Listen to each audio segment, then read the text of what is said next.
अगस्त 29, 2024, अगस्त 29, 2024 में बाज़ार का रुख, इंडियन स्टॉक मार्केट का रुख कैसा रह सकता है, आइए उसके विषय में थोड़ा डिस्कशन कर लेते हैं। तो जैसे कि मैंने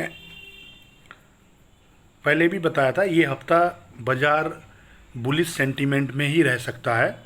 तो अभी तक आप देख रहे हैं दोस्तों, बाज़ार आज तीसरा दिन में भी Monday, Tuesday, Wednesday bullish sentiment ही रहा है।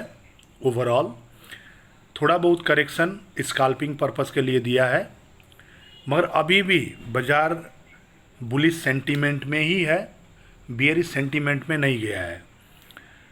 तो कुछ पॉइंट वाइज डाटा से समझते हैं कल का रुख कैसा रह सकता है बाज़ार का, और ये इन्फॉर्मेशन से ट्रेडर्स को आसानी होगी ट्रेड प्लान करने के लिए भी। पहला नंबर पॉइंट, डीआईआई वालों का बाइंग हुआ है 439 करोड़ का आज, मगर एफआईआई वालों का सेलिंग हुआ है 1347 करोड़ का। नेट में सेलर्स हावी हैं एफआईआई का माइनस के वजह से, 1347 करोड़ का एफआईआई सेलिंग हुआ है। मगर जिस हिसाब का एफआईआई का बाइंग हुआ था उस हिसाब से इसको मैं एक प्रॉफिट बुकिंग के हिसाब से देख रहा हूँ। तो डीआईआई एफआईआई डाटा भी एक नॉर्मल कंडीशन में है। तो पुराना डाटा देखा जाए तो अभी भी ये बुलिश जोन में ही काम कर रहा है एफआईआई डीआईआई डाटा। दूसरा नंबर पॉइंट है ऑप्शन चेन। ऑप्शन चेन भी अभी तक बुलिश है, क्योंकि ऑप्शन चेन में जो पीसीआर निकल के आता है वो भी बुलिश है, और ओपन इंटरेस्ट के हिसाब से भी बुलिश है। तो ऑप्शन चेन एनालिसिस करने के बाद उसमें भी जो फैक्टर निकल के सामने आते हैं उस हिसाब से भी बाज़ार बुलिश नज़र आ रहा है। डीआईआई एफआईआई डाटा हो गया दोस्तों, दूसरा हो गया आपका ऑप्शन चेन एनालिसिस। तीसरा फैक्टर है गिफ्ट निफ्टी, जो कि अभी फ्लैट रेंज में ट्रेड कर रहा है। तो फ्लैट रेंज में ट्रेड कर रहा है, तो कल सुबह देखने पर पता चलेगा कि किस हिसाब से एक ट्रेंडिंग है। मगर ओवरऑल माइनस में भी होता है तो वो एक करेक्शन रहेगा बाय एंड डिप का। ओवरऑल बाज़ार बुलिश सेंटीमेंट में ही नज़र आ रहा है। और चौथा नंबर पॉइंट है आपका support resistance.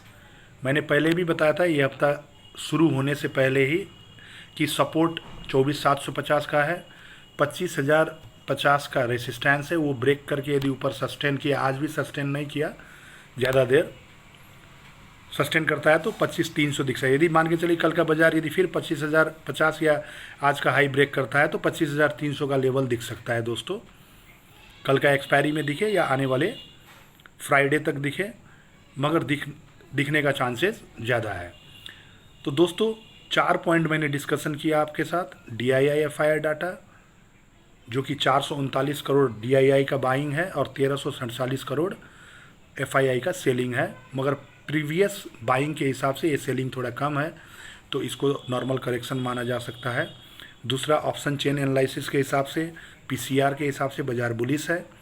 Number third point, gift Nifty flat चल रहा है, मतलब कि बुलिश सेंटीमेंट ही दिख रहा है, बुलिश सेंटीमेंट से नीचे गिरने का संभावना कम दिख रहा है। Number 4 number point, support resistance में भी अभी रेजिस्टेंस के आसपास ही ट्रेड कर रहा है निफ्टी। और पांचवा और सबसे खास जो आप 1-2 दिन से वॉच करेंगे, प्राइस ऑफ क्रूड ऑयल, कच्चा तेल का जो प्राइस है वो गिरावट में है। तो कच्चा तेल का प्राइस गिरना एक मार्केट के लिए एक पॉजिटिव इम्पैक्ट रहता है। तो दोस्तों इस तरह से हम लोग एनालाइज कर सकते हैं कि कल का बाज़ार को भी हम लोग बाई एंड डिप अप्रोच करें, ट्राई करें पुट को इग्नोर करने के लिए जब तक सपोर्ट ब्रेक नहीं करता है। थैंक यू दोस्तों, आशा करता हूँ ये वीडियो आपके लिए फ्रूटफुल हुआ होगा। Good night.